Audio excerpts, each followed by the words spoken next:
I'm Master Guard Sergeant John Morgan Myers, United States Marine Corps retired.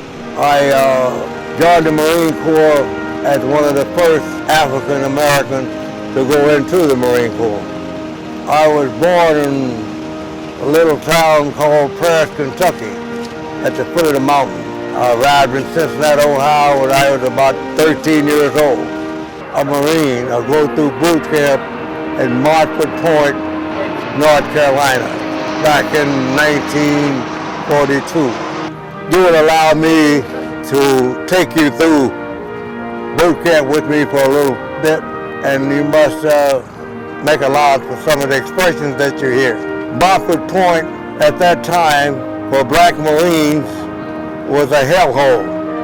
The DIs, or the drill instructors, made the rules as they went along, and they were harsh.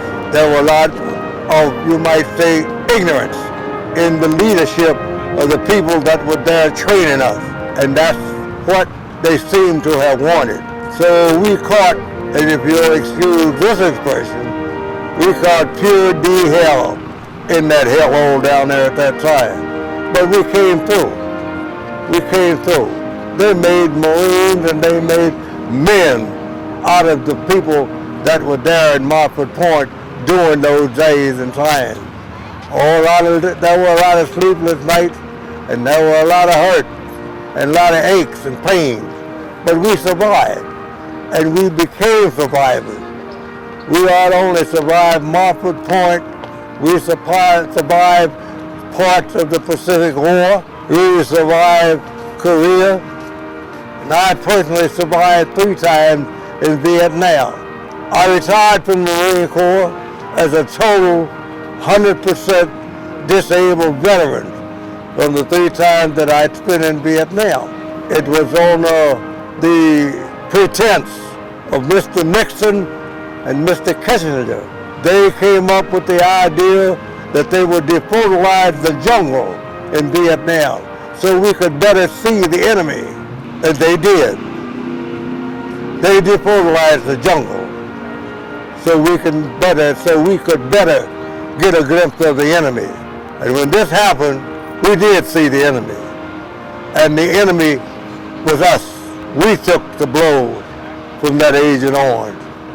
And young men of the American armies and Marine Corps are suffering today from the defertilizing of the jungle in Vietnam. I served with the 52nd Defense Battalion in the Southwest Pacific during World War II.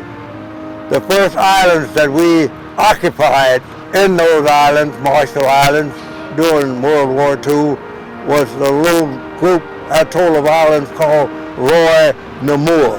The runway, the airstrip was on one of the little islands, and we set up artillery fire to protect that runway on the other island. We stayed at those islands until very close to the end of World War II, and then we moved farther up into the Pacific. We was on Saipan for a little bit, we were on Guam, and then we moved on up to Okinawa. Landed on Guam after leaving Roy Namur in the Marshall Islands. We engaged the enemy on Guam and totally discouraged him from bombarding those fighter planes runways. We moved on to Saipan, and we did the same duties there on Saipan as we did on Guam. We discouraged the enemy from trying to mess with MAG-31 runways on either one of those islands. We had 90 millimeter long time artillery pieces, and we knew how to use it. We engaged the enemy on numerous occasions. We used our weapons to discourage them from attacking our fighter planes landing strips on those islands. We protected those airstrips so they would have a place to land when they returned from their bombing run. We also protected the runways at Saipan and Tinian on the other side of the canal there in the Marshall Islands. On Guam, Saipan, and Guam, we engaged the enemy with our artillery fire to protect the runways for our fighter aircraft. We destroyed their desire to destroy us. We engaged the enemy numerous times with our artillery to discourage him from tampering with the landing strip of our fighter planes going in and out of those islands on different missions. We secured those islands for our people, and we did it very successfully. We did our job, and I, for one, believe it was superb duty. It was a superb job that we did. We saved a lot of people. I am very proud of it. I am very proud of the duty that I spent in the United States Marine Corps during World War II. After World War II, I served in Korea during the Korean War. I was committed in the 1st Marine Division up at the Yalu River, commanded by General Chesty Puller. From that reservoir, we had to pull back, and pulling back down the highway that we had commonly referred to as Highway 1, as we fell back from the reservoir in a bit of cold weather, frozen feet and you name it.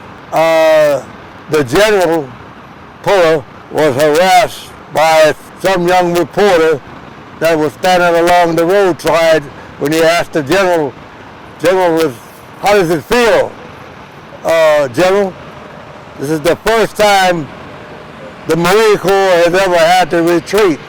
And the General looked at that young man right in the eye and he said, retreat hell, we just attacking in a different direction. On a Sunday afternoon, while displacing my 81 millimeter mortar platoon forward into a position to protect the flank of our battalion, we came under fire from the enemy. I only had 2 guns in place at the time, so I had to move out across this vacant space between our line and the enemy line to get close enough to use myself as an aiming stake so these guns could lay in on me to shoot over my head to defend the battalion's flank against enemy fire. This we did, and we did fairly successful. At the end of this barrage, we had secured the left flank of the battalion and the battalion bivouac area. I think we saved the battalion from a lot of bloodshed on that day. You might say acrobatics that I pulled that day. I was awarded the Bronze Star Medal of Honor for that they call heroic action. It was my duty. I did it, but we were hidden. There was no publicity behind it. So I feel a little bit perturbed about the honor that was bestowed on the Marines that raised that flag on Mount Suribachi. And they're taking nothing away from the guys that raised that flag. Don't get me wrong, we are taking nothing away from them. It's just the idea offered the same opportunity or exposed to the same publicity when we committed acts just as honorable. And I, for one, am very proud that I did it. I thank you for being here listening to me today, and all I can say to you is thank you, God bless you, and Semper Fidelis.